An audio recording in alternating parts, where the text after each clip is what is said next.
Illegal dumping and littering is a concern across the Gladstone region, with over 134 offences in the last 18 months.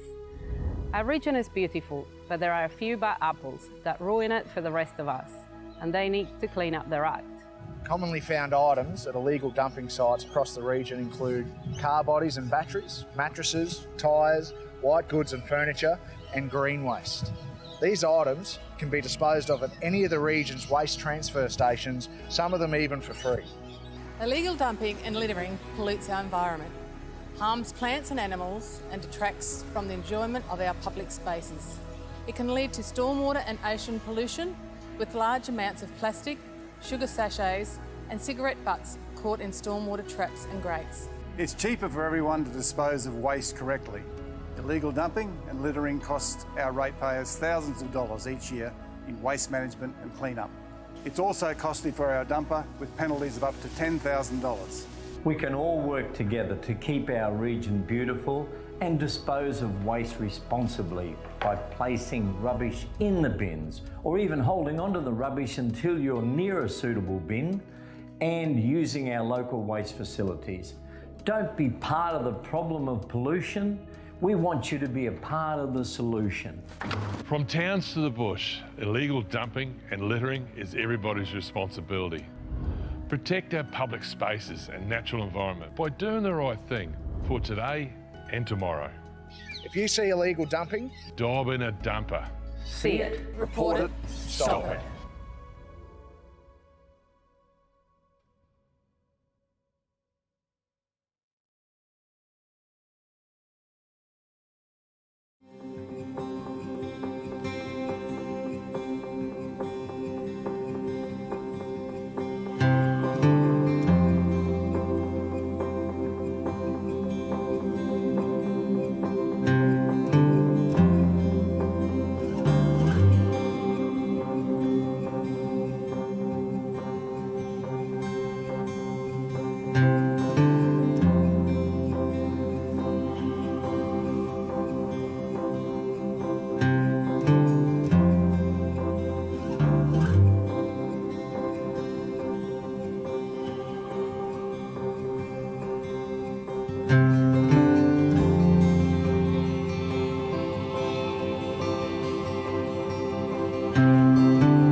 Well, good morning. The time being 9 a.m, I declare open the general meeting for the Gladstone Regional Council for the 1st of June 2021. We have no apologies. We do, however, have Councillor Churchill on the Skype, Zoom, Teams, whatever. We've got him on there on the screen up the front, and thank you, Councillor Churchill. He did the right thing for us and attended the Inland Rail Conference, and unfortunately has not made it back across the border in time and now is quarantining in New South Wales. I think he's in Parks at the moment. So thank you very much, Councillor Churchill, for zooming in today, and sorry about the quarantine issue we put on you, but it was very important that you attend that Inland Rail Conference. I might throw to you if you wanted to add anything before we move on the agenda item. I'm sure any one of us would have done the same thing to pay that sacrifice to ensure that we could ensure that we have a voice at that Inland Rail Conference.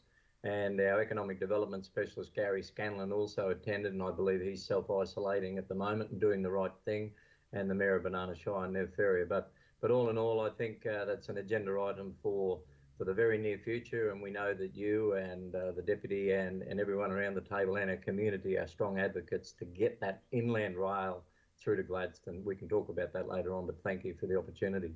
Hear, hear. Okay, is there any messages of condolence, councillors? No messages of condolence. We'll move to the next item on the agenda, which is the prior notifications of conflict of interest. I don't have any. Is any councillor like to raise any from the table?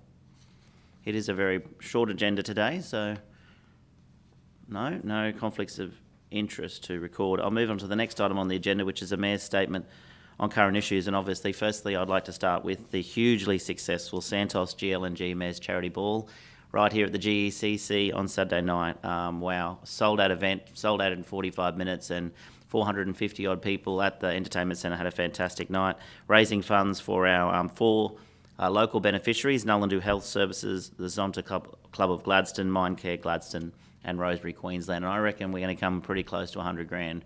I don't know for sure, I haven't done the final tallies, but we certainly raised a lot of money, and I just think the team did an amazing job. And it's not just the volunteer committee, and it's not just the youth council and everybody else who got involved on the night, but to Kylie and your team here at the entertainment centre, the way they transformed this building into the Starry Night, they certainly need to be congratulated. As per usual, they're just doing a fantastic job. So thank you to everyone who bought tickets, everyone who sponsored. There's too many sponsors, too many local businesses and industry, and it was so good to have almost every local business and local industry involved, and so many local businesses as well. I reckon we will get close to the $100,000 mark, but our goal was only 75, and we've definitely reached that, that's for sure. Also, on earlier in the month, on the 20th of May, I was in Brisbane, and a lot of people have already seen this all over social media, but it has to be minuted. Agnes Water 1770 won the Top Tourism Small Town Award for Queensland and is now on to the finals. I think it's later next month. Also, Noosa won the Top Tourism Town Award, so in Queensland, represented by Noosa and Agnes Water 1770 in the finalists. Now, hopefully, both our local Queensland teams can take out the national awards. That weekend, obviously, was the 1770 Festival, and I can tell you now the community were loving the fact that they were a Top Tourism Town Award from the night before, and everyone was passing the award around, getting their photo taken with the trophy, and the community spirit in Agnes Water 1770 was well and truly alive on the weekend of the 1770 Festival. On the 27th of May, the Cancer Council of Queensland hosted their Australia's biggest morning tea, raising funds for the Cancer Council of the Gladstone Bowls Club. And their next big event, of course, is the Relay for Life. And the Relay for Life this year is on the 24th of July. It's a bit of a different event this year. They're only doing a 9-hour event. So if you can't walk for 24 hours, and you can walk for 9, starts at 12 p.m, goes to 9 p.m. on the 24th of July, of course, at Chanel College. Now, also last night at the here again at the Entertainment Centre, there were many councillors in attendance, and thank you for that. We were honoured to induct Wes Walker into the GECC Hall of Fame alongside Janine Butler. So congratulations, Wes, for all his work he's done for the Friends of the Theatre, to local entertainment section here, or sector here in the Gladstone region. He's just given so much of his life to that, and congratulations, Wes. So our second inductee into the Hall of Fame, as I said, Janine Butler was first, and COVID sort of put it on a bit of a hold for a bit, but now we're back and doing it all over again, and so congratulations, Wes, and he was pretty stoked. First time for a while I've seen him lost for words. This weekend, heaps of things happening. We have the Gladstone show Friday and Saturday night. We have the EcoFest on Sunday at the Tondoon Botanic Gardens, and the team at BTABC are bringing back BAM after a year of hiatus, so well done to your team. So BAM back at Millennium Esplanade on Saturday. So, if you haven't got something to do in the Gladstone region this weekend, you're kidding yourself. As I said, the Gladstone show, the BAM on Saturday and EcoFest. And I just want to give a shout out to the CEO and the team at Callide Power Station. Andrew Bills called me on Sunday night to tell me that after the fire there earlier in the week, which basically blacked out over 500,000 homes and businesses in Queensland, that the company's intention to rebuild the C4 turbine, which is fantastic news for our neighbours in Billawheeler. I know Nev and his team will be very happy to hear that. 260 people employed at that power station, and it's great to see our neighbours won't be losing that very important part of their economy. I have no further info for the Mayor's statement, so I'll move on to the next item on the agenda, which is a confirmation of the minutes, and G2.1 is a confirmation of the general meeting minutes for the 18th of May 2021. Thank you, Councillor Goodluck. Move. Seconder, please. Councillor Cameron, all in favour? No business arising? No business arising from the minutes. We'll move to the next item on the agenda, which is our officers' reports. And the first officers' report is G3.1, development application for a variation request, a material change of use for premises for short-term accommodation, and a development permit for a material change of use for a theatre or a cinema. Thank you, Rob. Thank you, Helen. Thank you, Mr Mayor, and good morning, councillors. As noted, I won't read out the same statement that the Mayor's raised there. So to avoid any confusion, the two components are detailed and assessed separately within the report. In relation to the variation request for short-term accommodation, Council would normally receive material from the applicant, such as a master plan, economic and needs assessment, density yield calculations, and a purpose-built form. This information wasn't supplied by the applicant, and therefore, based on the material provided, there was insufficient information to support the variation request. For this reason, the officer's recommendation is to refuse the variation request for the short-term accommodation. In relation to the material change of use for premises for the theatre, a public notification period occurred between the 10th of December 2020 and the 8th of February 2021, with a total of 2 properly made submissions received. The relevant content raised by the submitters referenced points such as conflict with the planning scheme, inconsistent use with the sport and recreation zone, and a lack of community and economic need for an additional theatre.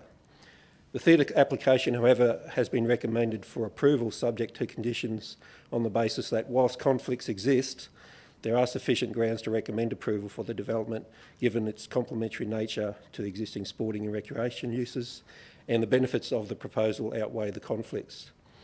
So with that, we've got our manager here with us to talk through any detail within the report for any questions. Thank you. Helen, do you have anything to add before I throw to questions? No. Just all in the report. Councillors, questions to Helen or Rob, please. Councillor Cameron. To do with the material change of use for short-term accommodation, that already exists in the 60-room accommodation that's already there. A bit of confusion there. Why would they ask for a change of material use when it already exists? The existing use was actually approved under a former planning scheme, and my understanding is that they want to expand on that, but the details of that expansion haven't been submitted with the proposal. The proposal seeks simply to make a variation to the planning scheme, which currently says that a short-term accommodation is impact accessible. They're proposing to change the planning scheme such that a short-term accommodation is code accessible only. So any subsequent application for short-term accommodation would be a code accessible application only. That's what the variation request is about. Okay, so that's just a matter of compliance with the new scheme, is it? So to support a variation request seeks to vary the current planning scheme. The current planning scheme says it's impact accessible. They're proposing to vary it to make it code accessible, and we don't agree that without the supporting material that should be code accessible. Yeah, okay, I think that explains that. Thank you. Thank you. Councillor Branthwaite. Thank you, Mr Mayor. First of all, congratulations on this very thorough and comprehensive report. There's obviously, there are things that probably go against this application, but there's a lot of beneficial things that go towards this And I read on page 30 there that it will it'll add to the attributes and complement the adjoining centre corridor. Now, it's really important that this council do proactively engage and revitalise these areas, and this is one major way of doing that. And I really congratulate you on that thinking. And yeah, I really can't see any problem with not supporting this. It's a very good report. Thank you very much. It is actually, Helen, one of the longest planning reports I've ever read. I'm sorry. Thank you. And there's been a few over the years, but this is certainly up there. Any further questions? I guess they've all been answered. Councillor Churchill has a question on Zoom. Yeah, thanks very much for that, Matt. I just wanted to get clarification in relation, just bear with me for a short moment, in relation to, I think it was page 19 or page 20, please. And really it's just a clarification so that it's clear in my own mind and it's not an assumption. The referral process, the proposed development was not required to be referred to any concurrence or advice agencies as per Schedule 10 of the regulation. Can you give that to me in simple terms, please, Rob or Helen? The application didn't trigger referral to any other state government agencies, like the Department of Transport, for example, Department of Main Roads, or the Department of Environment and Science. So it didn't trigger referral for matters of estate interest. Okay then, so which indicates to us that the state planning scheme is irrelevant to this application? The state planning policy is relevant, and that was included in the assessment component, but they didn't have the opportunity to review and provide their own separate approval. It wasn't a trigger response for that. Okay then, can I just, with your permission, Mayor Matt, just like to make a comment, and I suppose as brief as it can be, is that you know, the reality of this, the Urella Sports Club's been on a journey since the late 1990s, albeit there's a long history to this, which is comprehensively outlined in the report. But they have been on a development program, and I'm well aware of the requirements and the compliance requirements, as my colleagues would be, and also the opportunity as part of our incentive policy. But this could be great for Barney Point, this will be great for Tallura, it'll be great for South Gladstone, and I understand the requirements now in the assessment and also the recommendation, but we need to do whatever we possibly can to help these proponents make this plan and their dream come true as part of the continued development of that site and the destination. Thank you. Here. Yes. I think it's pretty good. Thank you, Councillor Goodluck.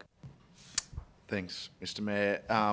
Rob, Helen, the identified need for an economic analysis, I thought that was a requirement under the emerging communities zone. Is that also a requirement when making a variation request to the planning scheme? Okay, just wanted to clarify that. Thank you.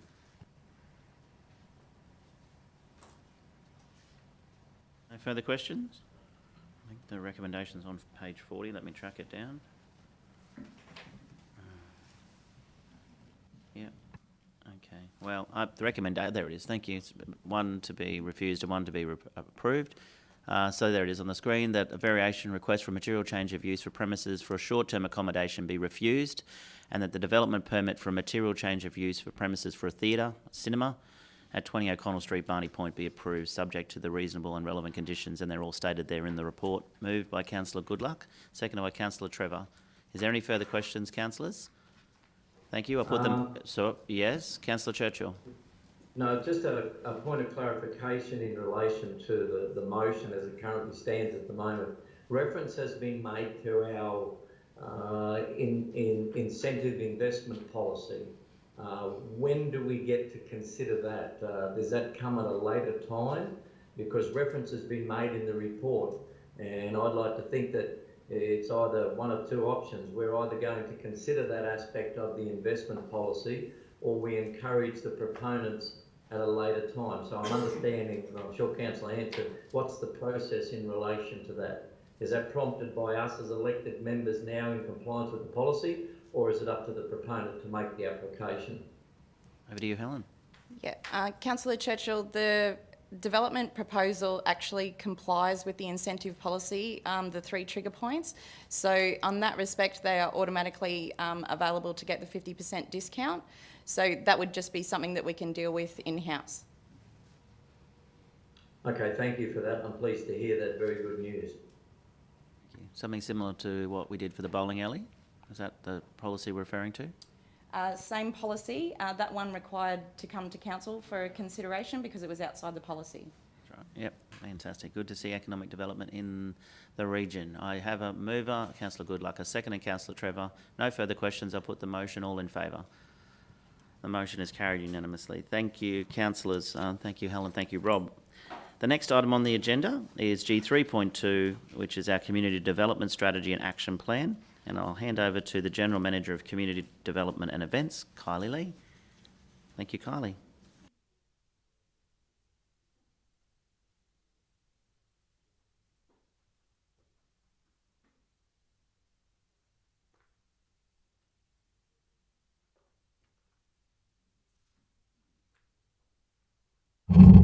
Thank you, Mr Mayor, councillors and those watching at home.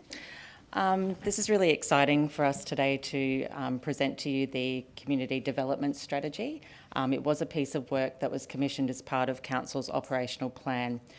In 2020, 3 documents were prepared, which were a desktop draft of best practice and strategy reviews across the state, demographics and engagement analysis, and the results from the community engagement sessions which were held across the region.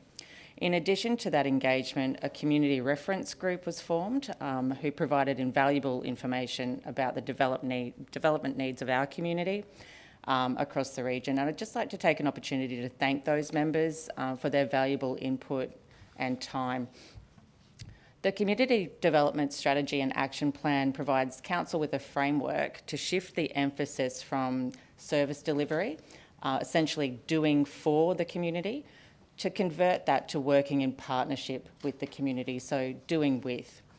The Strategy and Action Plan creates a great opportunity for Council and the community to plan together for the future of our region through connection, innovation and diversification.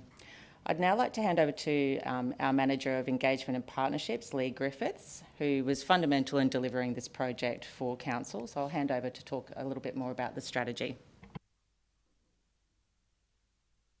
Thank you, Kylie. So I think I'd just take this opportunity to give you a bit more of an overview of the methodology around the engagement to start with, and then move on to the high-level objectives of the strategy itself. So an EOI went out to form a community reference group to actually shape the community development strategy on an ongoing basis. 15 community members were part of that reference group, and they met 4 times during the overall development of the strategy. Wide-ranging engagement took place from dispersed focus groups, online surveys, postcards, drawing competitions, so a wide range to engage different audiences and stakeholders. A total of 326 individual submissions were received as part of that, and a total of 28 community members took place in the regionally dispersed focus groups as well. And that has ultimately led to some foundational objectives for the strategy, one being capacity, so collaborations and partnerships that help to build the capacity of our people, communities and enable all to thrive. Places, so creating accessible, fulfilling, engaging places and spaces for the community. Connection, so strengthening community connection, participation, and also activating communities as well. Well-being, so fostering healthy, safe and well-supported communities, and planning, so working with the community to plan for our region. And I'll maybe throw it out for questions at that point. Thank you. Thank you. Councillors, questions, please. Just looking at the report, very comprehensive, well done, thank you very much. How do you intend to engage with the community as such, and with all your plans and the strategies? It sort of doesn't go into that sort of detail, but what's the plan there? So it would be actually going to the community and going to the places where the community already meets. So that could be playgroups, it could be WA meetings, it could be some of our internal reference group meetings. So really broad, depending on the nature of what we're trying to achieve with the programme or project that's being developed. In addition, Councillor Branthwaite, there's a comprehensive action plan that's part of the strategy. That's not tabled with this report, but it's an action plan that spans over 5 years that dictates our implementation of this particular strategy. Cool, thank you very much. Councillor Hanson. That was one of the things I was going to ask, as you probably would realise. Just with priority area 1, through the Mayor, thank you. I like the focus on doing with, not for community. We're already implementing some of those programs, which is good to see. Priority area 2, place. Sport and recreation is not mentioned as much as what I think it should be mentioned in this strategy. It is mentioned in the priority 4, I think, well-being. And I'd also like to see more mention of disability access through the document if we can. It may be in your action plans that way, I don't know, I hope it is. Should we mention aged care advocacy in wellbeing priority 4? I'm not sure whether we do. I'd just like that, highlighted. If it isn't, because it should be part of a community strategy, yes. And in the implementation, you're saying that your action plans will report against the priority areas. Are we using KPIs in this success in measuring, or because I haven't properly read the action plan? That's all. That's okay. Councillor Hanson, in the actual strategy itself, you'll see the objectives and then you'll see the success measures. So they will be the indicators that will measure. Yes. Yeah. Just in reference, I do need to apologise. The document that you have attached here is not the document that has been revised to have councillors' feedback. So I do apologise for that, councillors. We have included the reference to sport and recreation. The ageing in place was also referenced in the action plan, Councillor Hanson, just so that you're comfortable that it's included. Yeah, that's good, but surely we need the actual document before we can approve anything here. We can't do that today now. Unfortunately, we can't do that today now. Unfortunately, it's the document attached, not the final. Yeah. Yeah. If you've got all those, we talked about those actions before, so we just need to see them. We do. We have worked through this, but and I was comfortable with the changes we made the other day being included, but.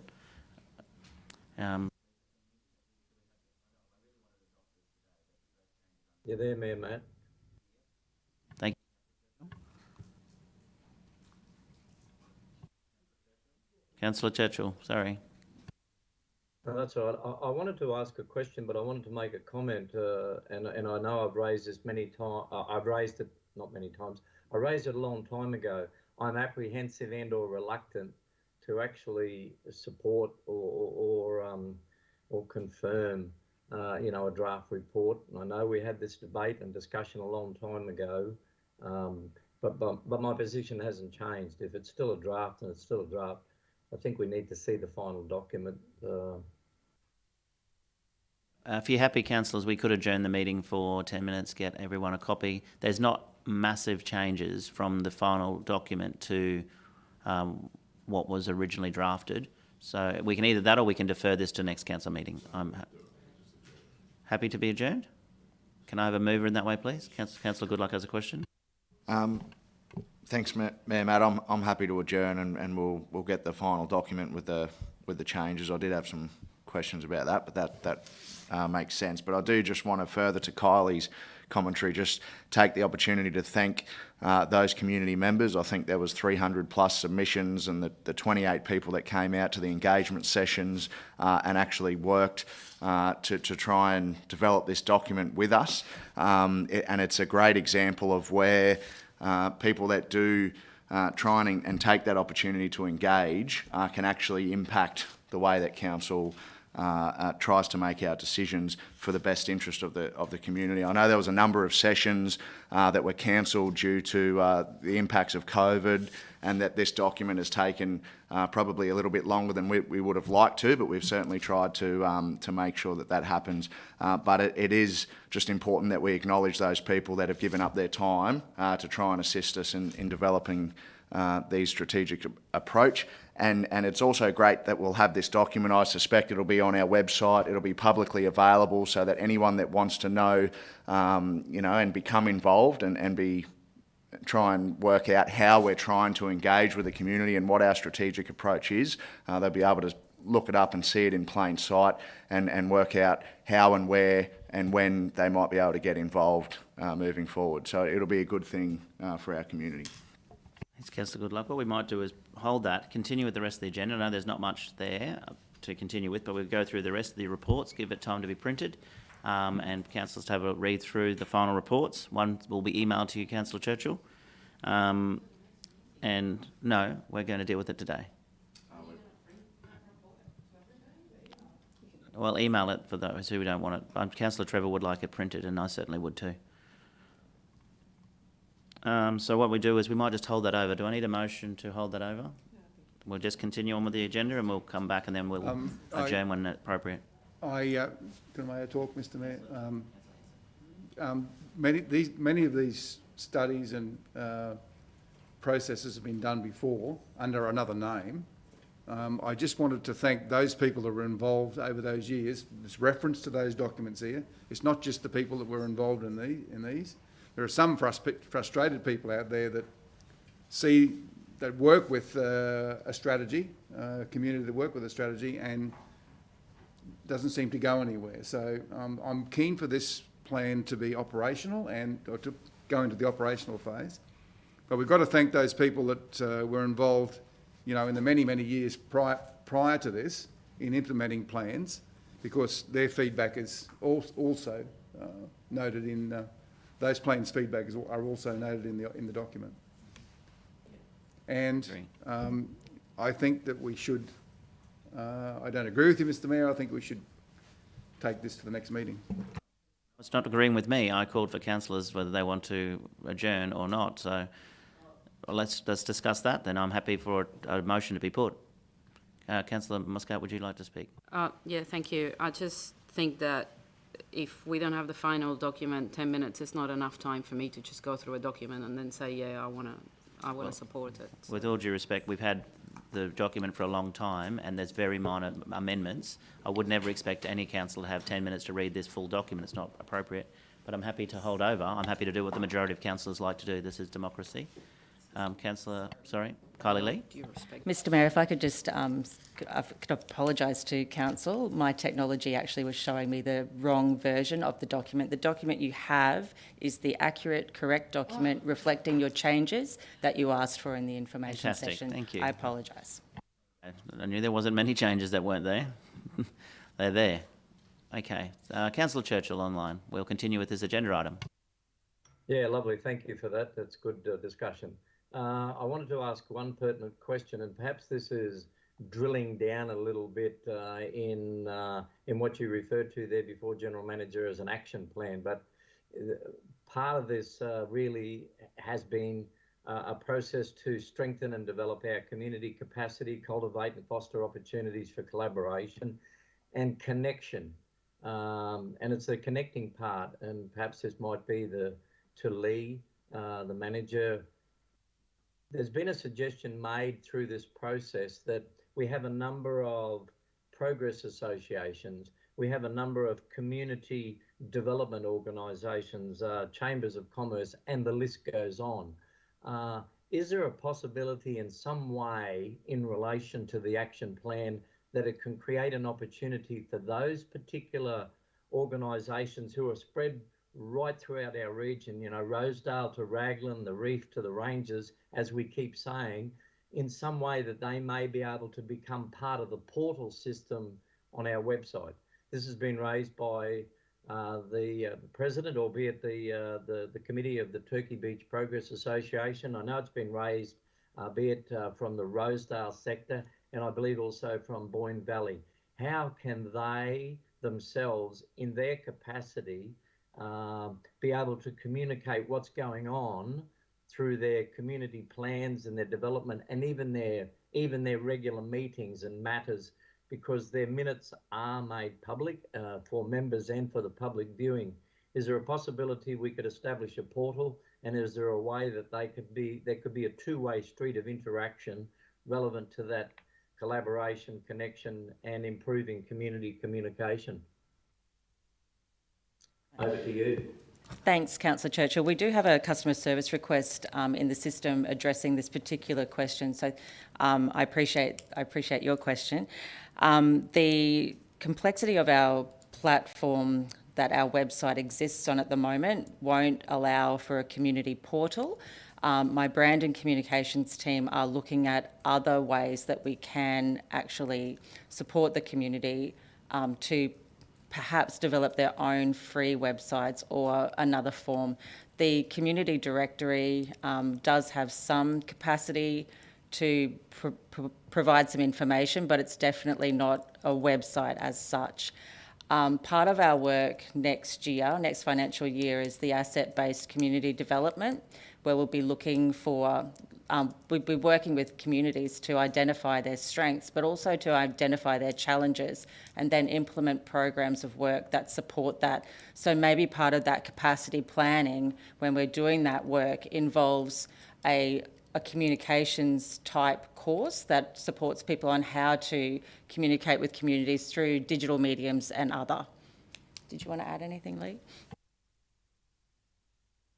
Yeah, just really to build on that really, and that asset-based approach, and actually working with the individual communities to see what will work for them directly, and get a more detailed understanding of exactly what they're trying to achieve, how we can utilise their strengths, and then how we can build their capacity to support that. And we mostly need to have a bit of a deep dive into that, but certainly there's opportunities there. Okay, thank you for that. I'm quite satisfied with that. I think one of the outcomes that they're actually wanting to achieve from a Gladstone region perspective, and this is something that's still been a bit of a legacy from the forced amalgamations of 2008, is that those community progress associations, those community groups that work in those individual villages and communities, they actually want the other communities in the entire region to know what's going on. So I just feel that it's a way of being able to bring the region together in its entirety as one. But thank you. Thank you. Councillor Goodluck has questions, and I might throw back to Councillor Hanson for the issues he raised as well. Thank you. Well, Councillor Hanson, you raised issues about disability access and sport. And aged care. Do you want to go back to those, if that's okay? Yeah, and also action plans, like you've got success measures in the document, but I'd like to see the action plans in the document. That's the way I see it. Does anybody else see it differently?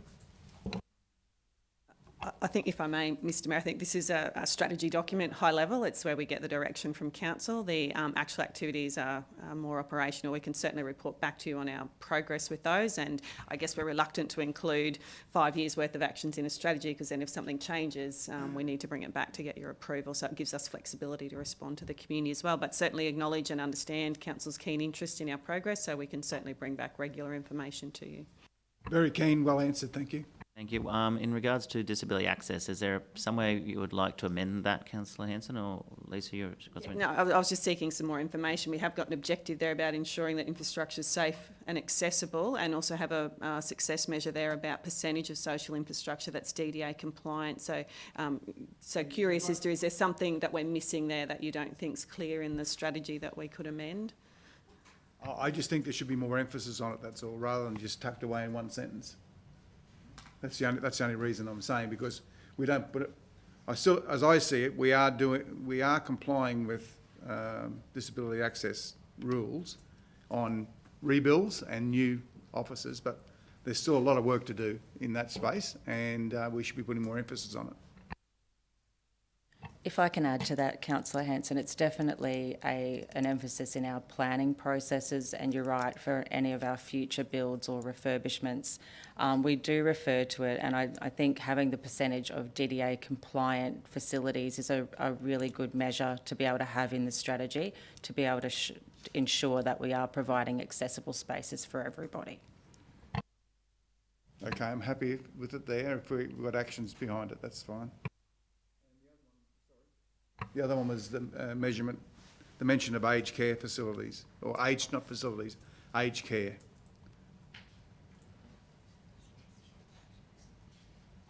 Councillor Hanson, I can confirm that that particular reference around ageing in place is in the action plan versus the strategy.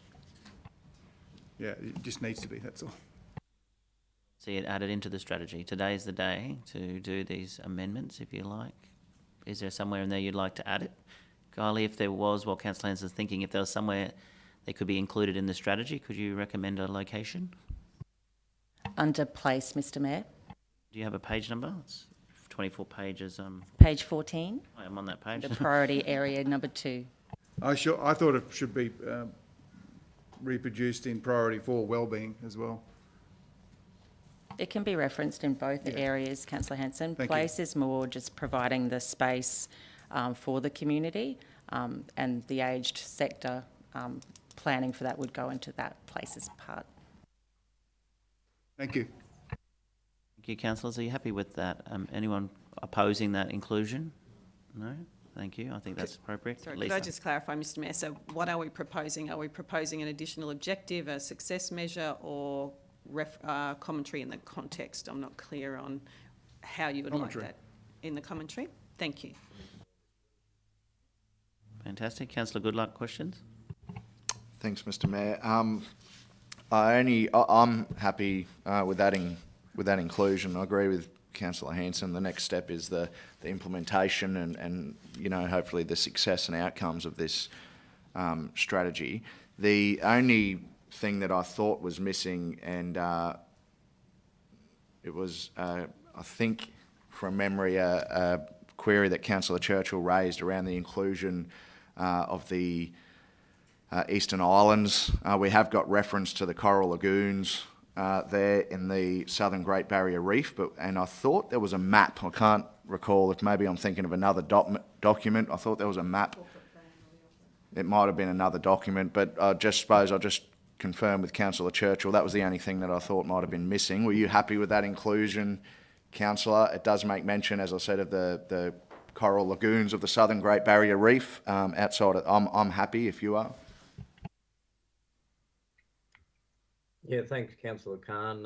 Yeah, it was an economic development document, but it was also the community engagement in recognising that our entire region does take in those islands. So I wasn't actually asking, and it's a good pickup by you, that it's not a tourism document, but we should never forget the fact that the reef is, and the reef islands are ratepayers, and they are certainly part of our region. Mr Mayor, I'm happy to make that change on page 6 within the commentary on the Gladstone region, just referring to the additional islands and reefs. That'd be great. Thank you. If I may, Mr Mayor, just to assure councillors with the corporate plan, we did add in the islands as requested, and we'll do that as a matter of course now with our future documents. So thank you for that suggestion. So can I just, sorry, Mayor Matt, it was a good pickup by Councillor Khan, is that I think it wasn't only the corporate plan document, it's also our economic development document, and perhaps this particular document is the CEO confirming here at this stage that all future documents that are relevant to our region and our residents and ratepayers will make reference to the islands of the Southern Great Barrier Reef. Is that the case? Probably just need to check the wording, because as you point out, Councillor Churchill, we're talking about communities, not tourist activities. So looking for Kylie for confirmation, but perhaps there could be some reference to island communities as a collective, perhaps. But happy to take your guidance if you would like specific words used there. No, I'm not looking for specific words. I'm just wanting to ensure that the entire footprint of the LGA, the local government area for the Gladstone region, is always acknowledged. Happy to make that change. Thank you, councillors. Any further questions or amendments? Well, the way I see it is there's two amendments. An amendment which will include an ageing in place in the commentary and a reference to, I'm going to say it's, is it island communities? Yes. As well. Are you happy with those amendments? Can I have a mover for the plan as presented with those two amendments, please? Councillor Churchill moved, seconded Councillor O'Grady. Is there any further comments, questions? It's a very important document. Okay, thank you, Lisa. Councillors, apologies for interrupting. Just reading the recommendation again, it does ask Council to endorse the community development strategy and action plan. I'm wondering whether we should remove the reference to the action plan, considering that hasn't been provided as part of this material, if councillors are happy to accept that amendment. Strategy as amended, and so it'll be a different recommendation as amended with those two that I just read out. We'll need those in the minutes because we can't just say as amended. No one will know what we're talking about when they read the minutes. And it's moved by Councillor Churchill, seconded Councillor O'Grady. No further questions? Put the motion. All in favour? The motion is carried. Thank you, councillors. Before I move on to the next item on the agenda, I would like to go back to messages of condolence. It was remiss of me not to mention earlier the passing of Aurora Clements Alexander. Aurora passed away on the 30th of May, just the weekend just gone. Is the mother to Jay, Tate, Holly, Bridie and Georgia Alexander, a very well-known family in the Gladstone region. And Aurora's funeral will be on Friday the 4th of June at 10 a.m. at the Boyne crematorium. Everyone's asked to wear a shade of blue in her memory. The Alexander family have had a tough time. They lost the children lost their father Paul last year as well. So certainly send our condolences to, as I said, Jay, Tate, Holly, Bridie, Georgia and the entire Alexander family in Gladstone. Thank you, councillors. Move to the next item on the agenda, which is deputations. We have no deputations. Is there councillor reports? Councillor Goodluck. Thanks, Mayor Matt. I would just like to just remind people that Beach Arts Music Festival is on again this coming Saturday, the 5th of June, which the Boyne Arts Business Community Association, or the BTABC, which is the volunteer committee that runs BAM, hasn't been able to do so in well over a year due to the impacts of COVID, and the committee's been working hard behind the scenes to get back to this point. So it's really exciting for our community. So make sure everyone gets down there to Millennium Esplanade down at Tannum Sands then and enjoy the fantastic day. We've got nearly 100 market stalls, lots of handmade, fantastic creations that you don't necessarily see everywhere else. There's live music and a whole bunch of great food vendors, and it's just an all-round really good time. So the committee's really excited, and all the volunteers that come together to make that event possible are really happy to see that event happening again. And I hope everyone enjoys the weekend along with the Gladstone show and I think Ego Fest and all the other things that are happening. So just wanted to give BAM a plug there, and hope everyone enjoys the weekend. Thank you, Councillor Goodluck. Councillor O'Grady. Well, we're talking about what's on this weekend, but there's Rally in the Valley out at the Boyne Valley. So that actually starts Saturday morning at 9 o'clock, the rally from the Ngurin State School, and ends up at Bullion State School. In the afternoon they'll have dances through the decades and things like that, and there's music will be playing and whatever else by Sonny. So yeah, that should be a great weekend, and if you're keen to camp, let me know, and we might be able to find a little space on the rail siding somewhere. Thank you. Fantastic. Thank you, Councillor O'Grady. I knew it was Queensland Day that the event is on, and for some reason I was thinking it was July, but Queensland Day is still the weekend of the 6th of June, hasn't changed. So thank you for reminding us of that event. It is going to be a huge event. They've been selling raffle tickets now and raising funds for a long time. Any other councillors have a council report? Councillor Churchill, anything you'd like to further add about Inland Rail? You said you wanted to talk about that later. Now is later. Yeah, thank you for that. I'll perhaps make it brief. Go Queenslander, because being incarcerated in New South Wales for this period of time, I think it's important that I can get around and proudly wear the scarf. So But in light of saying that, there will be a report forthcoming. It will be a joint report that will be coming from myself and Gary Scanlon, our economic development specialist, who attended the recent Inland Rail conference in Albury and Wodonga, and that'll come on to our agenda for further discussion and deliberation. So it's probably best to leave it until that report is forthcoming. And thank you for the opportunity. And that there is a Senate inquiry, I believe, and perhaps over to you, Mayor Matt, there will be a Senate inquiry coming to Gladstone at some particular stage, because we raised that at the previous meeting that it has been deferred, or it's been postponed a number of times now. But I can just simply say that this conference was awesomely powerful, and some of the statistics are unbelievable. And yesterday and today I'm going out to have a look at the parks National Logistics Inland Rail Freight Intermodal Centre, and I'll provide feedback on that as well. Thanks, Councillor Churchill. The Senate inquiry is on the 8th of June here in Gladstone. I'll be presenting to that Senate inquiry alongside Mayor Nev Ferrier from Banana Shire and Mayor Tony Williams from Rockhampton Council as well. So we'll certainly put forward the Queensland case, or the Central Queensland case rather. I presented to this Senate inquiry previously, have invited them to Gladstone, and now they're coming to Gladstone. It's funny how all of a sudden there's a lot of interest. When you have an economic analysis that proves that the Gladstone case stacks up much more than the Brisbane case, people are starting to listen. We just need to convince everybody that makes these big decisions. Any further councillor reports? No further councillor reports. I have no urgent business, no notices of motion, and no confidential items. Yes, go Queenslander. You want me to remind people that Townsville's got the first state of origin, councillor? Go Queenslander. That's right. Fantastic. Congratulations to Mayor Jenny Hill and the team in Townsville for securing the origin. I will declare the meeting closed at 9:47. Thank you for your attendance.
Mm-hmm.